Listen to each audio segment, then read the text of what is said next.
Salut, c'est McGuffin. Salut, ce vaisseau a volé dans l'espace pendant 923 ans, mais après son atterrissage, il s'avère que tout l'équipage avait muté. Aujourd'hui, je vais vous présenter le film sorti en 2009, Pandorum. En 2153, une sonde spatiale découvre la planète Tanis, propice à la vie dans l'espace profond. À l'époque, la population mondiale comptait plus de 24 milliards d'habitants. L'humanité manquait de nourriture et de produits de première nécessité. 20 ans plus tard, la lutte pour obtenir des ressources sur Terre est devenue extrêmement féroce. Puis le vaisseau spatial Elysium a été lancé vers Tanis. L'énorme vaisseau est en route pour Tanis depuis un certain temps. Soudain, l'équipage reçoit un message de la Terre. Il est dit que l'équipage et les passagers de l'Elysium sont le dernier peuple de l'humanité. Un long moment s'écoule. Un homme à bord se réveille soudainement dans une capsule d'hypersommeil. Il enlève son masque à oxygène, reprend sa respiration et crie bruyamment. Mais personne ne vient l'aider. Grâce à l'inscription sur la capsule, on apprend que cet homme est le caporal Bauer. Finalement, il parvient à couper les fils et à sortir de la capsule. Bauer reprend peu à peu ses esprits, enlève le mucus de son corps et retire les cathéters. Mais l'homme ne se souvient de rien. Il y a des problèmes électriques évidents à bord, alors Bauer trouve une lampe de poche et regarde autour de lui. C'est ainsi qu'il trouve la capsule du lieutenant Peyton. Ce nom semble familier à Bauer. Le caporal met son uniforme et trouve une photo de sa femme dans son casier. Après cela, l'homme essaie d'ouvrir la capsule du capitaine, mais il n'y arrive pas. Bauer ne comprend rien et avec un cri, il frappe la capsule du lieutenant Peyton avec une barre en fer. Mais il ne se réveille pas. Après cela, il y a une forte surtension électrique et la capsule du lieutenant s'ouvre toute seule. Peyton tente de se remettre de sa stase et ne se souvient également de rien. Les hommes supposent que leur tour de garde est sur le point de commencer, mais c'est étrange que personne ne les ait réveillés. Bauer pense qu'ils sont seuls sur ce vaisseau et qu'ils ont été réveillés par l'ordinateur de navigation. Les hommes ne se souviennent pas de l'endroit où ils volent, ni de leur mission. Il est impossible d'atteindre le pont sans électricité. Peyton allume l'alimentation de secours dans leur quartier et essaie d'appeler quelqu'un par radio. Bauer trouve un tatouage sur son bras indiquant qu'ils sont du groupe 5. Les hommes ne comprennent pas ce qui est arrivé au 4e groupe, qui doit maintenant se préparer à l'anabiose. On se demande également où le lieutenant Cooper a bien pu aller. Sa capsule est vide. Soudain, les hommes entendent des bruits dans le système de ventilation. Peyton suggère à Bauer de grimper dans le conduit et de regarder dans l'autre compartiment. Le caporal prend avec lui un émetteur de communication pour parler à son commandant et part. On ne peut rien voir dans le tube, mais Peyton promet de surveiller les mouvements du subordonné et de le guider. Les surtensions s'aggravent. Cela signifie que le réacteur nucléaire du vaisseau est maintenant éteint et essaie de se remettre en marche. Mais il a besoin d'un redémarrage. Il n'y a toujours pas de moyen de sortir du conduit de ventilation. Bauer se sent mal, il ne peut plus respirer. Il commence à être nerveux. Peyton tente de le faire rire et le calme. Le lieutenant rappelle alors que le changement de poste était censé avoir lieu tous les 2 ans. S'ils font partie du 5e groupe, cela signifie que seulement 8 ans se sont écoulés depuis le début du vol. À ce moment-là, Bauer tombe dans le conduit et se retrouve à la trappe de ventilation du niveau inférieur. L'homme allume une lampe et voit le lieutenant Cooper mort à côté de lui. À en juger par son état, il a dû rester là pendant des années. Bauer se précipite, donne un coup de pied dans la trappe et tombe dans le compartiment inférieur. La connexion avec Peyton est interrompue. Bauer explore la pièce dans laquelle il est piégé et trouve de nombreuses capsules humaines. Des bruits parasites peuvent être entendus au loin. Bauer voit une fille avec sa lampe de poche et commence à lui courir après, mais elle s'échappe rapidement. Finalement, le caporal semble penser que la fille s'est arrêtée. Mais en s'approchant, il voit que la silhouette figée n'est pas une fille, mais le corps d'un homme mort. Alors que Bauer examine la trouvaille, la jeune fille qui se cachait juste à côté le frappe et l'assomme. Elle a l'air sauvage et oblige le caporal à enlever ses chaussures. Mais un grognement se fait entendre dans le couloir et la fille s'enfuit. Terrorisé, Bauer y jette un œil et remarque les contours d'étranges créatures. Puis il éteint la lampe de poche et se cache prudemment dans un couloir. Une créature se précipite dans le couloir à une vitesse folle. C'est un monstre effrayant et rugissant avec des pics pointus sur tout le corps. Il sent Bauer et le cherche. L'homme se cache dans un coin, retenant sa respiration. Mais à ce moment-là, la connexion avec Peyton reprend et il appelle bruyamment Bauer au téléphone. Cela trahit la position de l'homme et le monstre l'attaque, essayant de le blesser avec sa lance. Mais Bauer s'appuie contre le mur et reste indemne. Le monstre part alors. emportant le lieutenant Cooper mort avec lui. Ensuite, Bauer, effrayé, prend contact avec le commandant. Terrifié, il lui raconte ce qui s'est passé et lui demande d'appeler l'équipe de secours par tous les moyens possibles. Mais Peyton dit que rien ne réussira, car il s'est souvenu de quelque chose. L'Elysium n'a pas été conçu pour revenir en arrière. Il ne peut qu'avancer. Il sent la cargaison. 60 000 personnes voyageant vers Tanis. Après ces mots, Bauer s'enfonce lui aussi dans ses souvenirs. Lorsque la sonde s'est posée pour la première fois sur Tanis, il était enfant et a regardé la diffusion en direct avec son père et sa mère. De l'eau, des plantes et tout ce qui est nécessaire à la vie humaine ont été trouvés sur la planète. La décision a alors été prise d'envoyer les premiers colons vers Tanis. Bauer se rend alors compte que le voyage sur l'Elysium est un aller sans retour. L'homme pense à nouveau à sa femme, mais ne se souvient pas si elle est en vol pour Tanis ou non. Bauer est très nerveux et veut partir à la recherche de sa femme pour la sauver des monstres. Peyton demande au caporal de se calmer et de se concentrer sur le sauvetage du vaisseau. Bauer l'écoute et trouve une arme non létale. Il demande ensuite à Peyton de lui trouver un chemin vers le réacteur pour le redémarrer manuellement. Bauer se met en route et ressent soudain un étrange frisson. Il craint que ce soit ainsi que se manifestent les symptômes de la folie que les astronautes appellent Pandorum. Tout a commencé lorsqu'un officier en poste depuis 2 ans sur un vaisseau spatial appelé Eden a fait une dépression nerveuse. Il est devenu fou, s'est mis à penser que leur vol était maudit et a éjecté 5000 passagers dans l'espace. Bien sûr, personne n'a survécu. Bauer essaie alors de ne pas penser au Pandorum. L'homme continue à avancer dans le couloir et découvre un homme immobile. Soudain, il reprend conscience et Bauer arrive à le sauver. Il s'avère être un membre du 6e groupe pour une raison quelconque réveillé depuis un moment déjà. Réalisant que Bauer n'est pas au courant de ce qui se passe sur le navire, l'homme commence à s'enduire d'un liquide brun. Il faut neutraliser leur odeur et échapper aux monstres. Soudain, les hommes entendent les monstres grogner, s'enfuient et se cachent. Mais les monstres trouvent l'officier du 6e groupe, l'attachent et le traînent au sol. Les créatures ont l'intention de le tuer. Bauer essaie à nouveau de le sauver, mais rien ne fonctionne. Il se met donc à courir pour sauver sa vie. Il court dans les couloirs, mais trébuche et tombe d'une grande hauteur. Il se rattrape grâce à une corde à laquelle il s'accroche miraculeusement. L'émetteur de communication tombe du rebord et la communication avec Peyton est perdue. Les monstres poursuivent Bauer, mais au dernier moment, un gars agile avec une lance lui vient en aide. Ayant échappé à la poursuite, les hommes se cachent derrière la grille d'un des compartiments. Le nom du sauveur est Meng. Il parle une langue inconnue de Bauer, mais il a l'air sympathique. Au vu du tatouage sur son bras, le caporal comprend que son nouveau camarade fait partie du groupe agricole. Après ça, Bauer se rend aux réserves de nourriture. C'est là que la fille contre qui il s'est battu plus tôt lui saute dessus. Mais maintenant, Meng lui vient à la rescousse. Alors qu'une bagarre s'engage entre lui et la fille, Bauer tire en l'air avec son arme. Les 2 sauvageons sont effrayés et écoutent les paroles de Bauer. Il dit qu'ils doivent rester ensemble et leur demande de l'escorter jusqu'au réacteur. Meng fait des signes, indiquant qu'il connaît le chemin. Le rugissement des monstres se fait à nouveau entendre et les 3 se mettent en mouvement. La fille s'appelle Nadia, et elle pense que le chemin vers le réacteur est trop dangereux, car personne n'en est jamais revenu. Mais Bauer pense qu'il faut sauver le vaisseau et le faire atterrir par tous les moyens. Nadia gagne sa confiance et lui dit qu'elle s'est réveillée il y a 6 mois. Elle met sa main sur la serrure d'une des portes et attend quelque chose. Les monstres commencent à se rapprocher d'eux et ils doivent désespérément s'échapper. Mais Nadia leur dit d'attendre. Bientôt, la porte s'ouvre et, après avoir combattu les monstres, les 3 alliés entrent dans une pièce lumineuse. Ils se retrouvent dans le compartiment environnemental. Nadia vit ici depuis toujours. Elle accompagne les embryons des animaux et les plantes qui vont s'installer sur Tanis. Sur Terre, la jeune fille travaillait comme généticienne. Elle et ses collègues ont passé 7 ans à collecter des échantillons de la biosphère terrestre pour créer la vie sur la nouvelle planète. En écoutant Nadia, Bauer se rappelle qu'il faut 123 ans pour voler de la Terre à Tanis. La jeune fille donne un grillon à manger au caporal et explique qu'Elysium est en route depuis bien plus de 8 ans. Pendant ce temps, Peyton tente de défoncer la porte et accéder à la passerelle du capitaine. Soudain, il entend un bruit étrange dans le tuyau de ventilation et ferme la trappe au cas où. Puis il entend le bruit à nouveau, mais au lieu d'un monstre, un homme tourmenté, vêtu d'une étrange bave, sort du trou.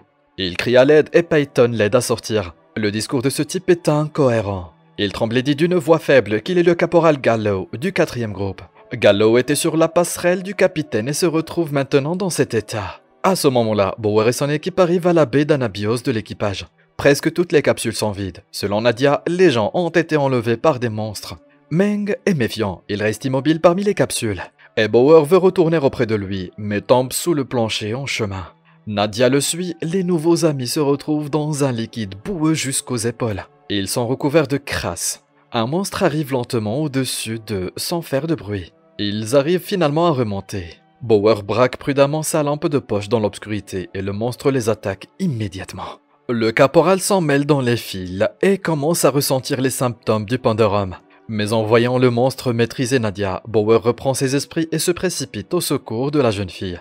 Un combat acharné éclate. Alors que Bauer et Nadia tombent au sol, Meng apparaît. Les amis ressemblent leur dernière force et attaquent le monstre de 3 côtés. Mais un deuxième monstre apparaît soudainement. Il cogne sa lance contre un mur et appelle les autres monstres à venir. Les 3 s'enfuient rapidement. Peyton quant à lui ramène Gallo à la raison et lui demande ce qui s'est passé sur le pont. Il dit que 2 autres membres de son équipe ont été possédés par le Pandorum. Tom devrait se protéger, mais Peyton ne le croit pas. Nadia continue de mener ses amis vers le réacteur. Il remarque soudain une cabine discrète, avec une trappe de fermeture et décide de s'y reposer après l'attaque des monstres. Mais il découvre alors un autre homme nommé Leland. Il allume les lumières et les informe qu'il vit ici depuis longtemps. Leland propose à ses nouveaux amis de leur préparer un repas. Pendant ce temps, Bauer discute avec Nadia pour savoir d'où viennent les monstres sur le vaisseau. La fille pense que c'était des gens qui dormaient dans des capsules. Mais ces personnes se sont réveillées il y a longtemps et ont commencé à muter à cause de l'accélérateur. Une enzyme alimentaire synthétique qui était introduite dans les capsules. L'accélérateur était censé aider les humains à s'adapter à la biosphère de Tanis. Mais il a aidé les monstres à s'adapter à la vie sur le vaisseau. Leland surprend cette conversation et décide de dire à ses amis ce qu'il sait. Gallo reprend finalement ses esprits et commence à hanter Peyton comme le ferait un fantôme. Le lieutenant garde un tranquillisant près de lui pour calmer Gallo en cas de problème. Le jeune caporal arpente la pièce de manière imposante, énumère les symptômes de Pandorum et conseille à Peyton de voir s'il en a. Suite à ça, Gallo est sur le point de dire à Peyton la terrible vérité. Son histoire fait écho à celle de Leland, qui commence en même temps à raconter sa version des faits à ses amis. Au début du voyage sur l'Elysée, tous les passagers étaient endormis. Cela a duré plusieurs années. À cette époque, l'équipage de la passerelle du capitaine changeait tous les 2 ans. Tout s'est d'abord bien passé, puis le 4e groupe a pris le relais. L'équipage a reçu le dernier signal de la Terre. Une apocalypse s'est produite, et la vie a été perdue. Donc les gens à bord de l'Elysium étaient les derniers humains dans tout le système solaire. Les seules personnes éveillées sur le vaisseau à ce moment-là étaient Gallo et 2 de ses collègues. Après le message de la Terre, l'anarchie est totale à bord du vaisseau. Et Gallo massacre les autres membres de l'équipage. Il était le dernier survivant et a donc commencé à s'ennuyer. Il a commencé à sortir de l'anabiose tous ceux qui lui tombaient sous la main et à s'amuser avec eux d'une manière particulière. Il a fini par penser qu'il était un roi. Il a détruit tous ceux qui essayaient de vivre. Bientôt, le roi fou se lassa et retomba dans l'anabiose. À ce moment-là, les humains éveillés ont muté et le mal s'est répandu dans le vaisseau. En écoutant l'histoire, Bauer et son équipe commencent à se sentir mal à l'aise à cause du poison que Leland a glissé dans leur nourriture. Ils perdent conscience. Peyton passe aussi un mauvais moment. Il subit un choc puissant lorsqu'il apprend que la Terre n'existe plus et que le chaos est total sur l'Elysium. En digérant l'information, Peyton ressent les symptômes du Pandorum. Ce faisant, Gallo l'hypnotise avec un regard frénétique.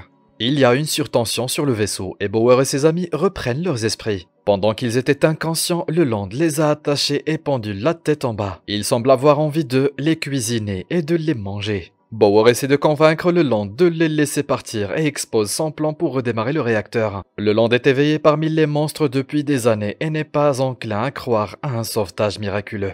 Mais il remarque que, dernièrement, la tension monte de plus en plus, souvent en flèche. Ce qui signifie que le réacteur va bientôt s'arrêter et qu'il ne restera plus rien du vaisseau. Bauer insiste sur le fait que le réacteur doit être redémarré immédiatement. Le caporal promet que personne ne jugera Leland pour ses atrocités gastronomiques passées, car il essayait simplement de survivre dans cet enfer. Ces mots impressionnent Leland, et il libère les prisonniers. Bauer explique à tout le monde qu'ils sont désormais une équipe et contacte Peyton sur la radio de Leland. D'après les données de Bauer, Peyton calcule la durée de vie du réacteur. Les amis ont 47 minutes pour tout faire. Peyton trace ensuite une route vers le réacteur. Les 4 amis se mettent en route. Soudain, il rencontre un bébé mutant. Meng tente de le tuer, mais Nadia demande que l'enfant soit épargné. L'enfant se met immédiatement à couiner et à appeler des monstres adultes. Il s'avère que les monstres se reproduisent. Les amis sont immédiatement poursuivis par un groupe de monstres. Mais ils parviennent à se cacher. Peyton ne perd pas espoir d'atteindre la passerelle du capitaine, le centre de contrôle du navire. Mais Gallo tient des propos exaltants sur le fait que Bauer ne peut pas redémarrer le réacteur, parce qu'il a perdu ses compétences pendant l'anabiose, ce qui signifie qu'il n'y a plus besoin de diriger le vaisseau. Gallo insiste sur la nécessité de se catapulter hors du vaisseau afin de vivre quelques jours de plus. L'équipe de Bauer entre dans le compartiment où se trouvaient les familles des membres de l'équipage. Mais toutes les capsules sont vides, puis il se souvient que sa femme n'a jamais été sur le vaisseau. Elle était incapable d'avoir des enfants et il ne l'aurait pas prise à bord de l'Elysium.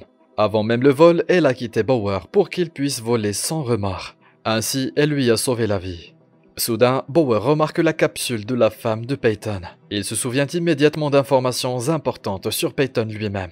Les amis poursuivent leur chemin et arrivent au réacteur. Gallo, qui semble être complètement fou, dit à Peyton que le réacteur ne résistera pas à un redémarrage. Mais le commandant lui ordonne de se taire et d'attendre que Bauer règle tout. Pendant ce temps, Bauer essaie de se rapprocher du réacteur par le pan fragile. La structure se fissure, provoquant le réveil d'un des monstres se situant autour du réacteur. C'est ici que se trouve le nid de mutants. Ils sont plusieurs centaines ici, mais ils dorment tous paisiblement sous les rayons de radiation. Le monstre réveillé grogne un peu et se rendort. Bauer continue ainsi son chemin. Soudain, le pan rouillé se détache de ses supports et manque de tomber. Mais Meng l'attrape et le maintient en place. Cependant, Bauer tombe juste à côté de la fosse avec les mutants. Pendant ce temps, Nadia court vers le réacteur et commence le processus de redémarrage, mais ne peut le terminer sans l'aide de Bauer. Lui-même descend prudemment dans le nid des mutants, prend des morceaux de leur peau et les enroule autour de lui pour cacher son odeur humaine. Le conflit entre Peyton et Gallo s'intensifie. Le caporal perd la tête et veut s'éjecter. Il pointe un pistolet tranquillisant sur Peyton et l'oblige à commencer le processus de catapultage de la capsule avec Gallo à l'intérieur. Mais le lieutenant ne lance qu'une catapulte simulée et enferme le caporal dans la capsule. Il devient hystérique et lui hurle des malédictions. Et Bauer, sous sa nouvelle apparence, se ferait prudemment un chemin parmi les corps des mutants endormis jusqu'aux escaliers qui mènent à la fosse. Mais le lampe qui éclairait la pièce d'en haut fait accidentellement tomber la lampe de poche dans le trou. Les mutants se réveillent, commencent à grogner et à chercher la source du bruit. Bauer n'a aucun mal à atteindre le sommet. Et Meng laisse finalement tomber le pan cassé dans le trou. Les mutants survivants remarquent Meng et se précipitent vers lui. Il jette sa lance dans la foule et s'enfuit dans les couloirs. Le réacteur est à 2 doigts de s'arrêter, mais Bauer parvient à le redémarrer. La panique s'installe parmi les mutants restés dans le nid. En regardant ce qui se passe, le Land court vers la passerelle du capitaine. Peyton est sur le point d'aller au centre de contrôle. Et Gallo, dans la capsule, commence à parler par énigme. Il qualifie Peyton de caporal et lui reproche tous ses péchés. Bauer et Nadia attendent que les monstres se calment et s'éloignent du réacteur. Meng affronte le chef mutant dans le couloir et se bat avec lui. Le monstre est fort, mais Meng le tue avec l'un de ses propres pics. Après ça, il remarque un enfant mutant. La créature fait d'abord un visage innocent, mais elle tranche soudainement la gorge de Meng, d'un coup sec. Gallo sort de la capsule et s'approche de Peyton avec une arme chargée de tranquillisants. C'est comme si le lieutenant avait une double vision. Une bagarre éclate entre les hommes, le caporal immobilise Peyton et soudain leurs corps commencent à fusionner. Après une dose de tranquillisant, Gallo disparaît complètement et Peyton se sent soulagé. Puis le Land arrive en courant sur la passerelle du capitaine. Il commence à raconter ses aventures, mais Peyton l'élimine rapidement. Nadia et Bauer arrivent aussi à la salle de contrôle. En même temps, Bauer se rend compte que Peyton n'est pas celui qu'il prétend être. Le faux lieutenant s'assied dans le fauteuil du capitaine et s'avoue à lui-même qu'il est en fait le caporal Gallo. C'est lui qui a reçu le dernier signal de la Terre et après cela, il a tué son équipage et n'est pas entré en anabiose. C'est lui, Gallo, qui a déclenché le processus qui a fait muter les passagers d'Elysium. Et après avoir joué pendant quelques décennies, il est retombé dans l'anabiose, mais cette fois dans la capsule de quelqu'un d'autre qui appartenait au lieutenant Peyton. Gallo ouvre l'illuminateur, mais aucune étoile n'est visible derrière. Pendant que Nadia essaie de déterminer leur emplacement en levant les yeux, Gallo tente de réveiller les symptômes de Pandorum de Bauer. Il dit combien il est merveilleux de céder à ses peurs et d'oublier la moralité. Gallo croit que les lois et la moralité ont cessé d'exister avec la Terre. Mais Bauer est d'un avis différent. Soudain, Nadia remarque que des créatures marines passent par-dessus bord. Cela signifie que le navire est arrivé depuis longtemps sur Tanis et qu'il gît au fond de la mer. Le journal de bord montre alors que le voyage a déjà duré 923 ans au lieu de 123 ans prévus. Les gens auraient pu s'éveiller il y a 800 ans et vivre en paix sur Tanis, sans mutants. En apprenant cela, Bauer fait une crise de pandérum et tire un coup de feu dans le panneau électrique, soi-disant pour éliminer un mutant. Cela endommage la coque du navire. Le verre se fissure et l'eau commence à s'infiltrer. Bauer attrape rapidement Nadia et la conduit à son module. Une fois à l'intérieur, il déclenche le lancement de la capsule. Un mutant tente de briser la capsule, mais il est gêné par l'eau qui approche. La capsule se précipite vers le haut, mais l'eau rend la respiration de plus en plus difficile. Bauer met un masque à oxygène sur Nadia et retient sa respiration. Bientôt leur capsule atteint la surface et la porte s'éjecte automatiquement. Les amis reprennent leurs esprits et voient la terre ferme, pas très loin. À ce moment-là, plus d'un millier d'autres capsules intactes contenant des survivants sortent de l'eau. Les capsules sont éjectées automatiquement à cause des dommages causés à la coque du vaisseau. Seul Gallo et les mutants restent à bord de l'Elysium qui a coulé. Ainsi commença le premier jour de la vie sur Tanis. J'espère que vous avez apprécié ce résumé. Dites-nous dans les commentaires ce que vous pensez du film. Et abonnez-vous à notre chaîne pour voir plus de vidéos comme celle-ci. Merci d'avoir regardé.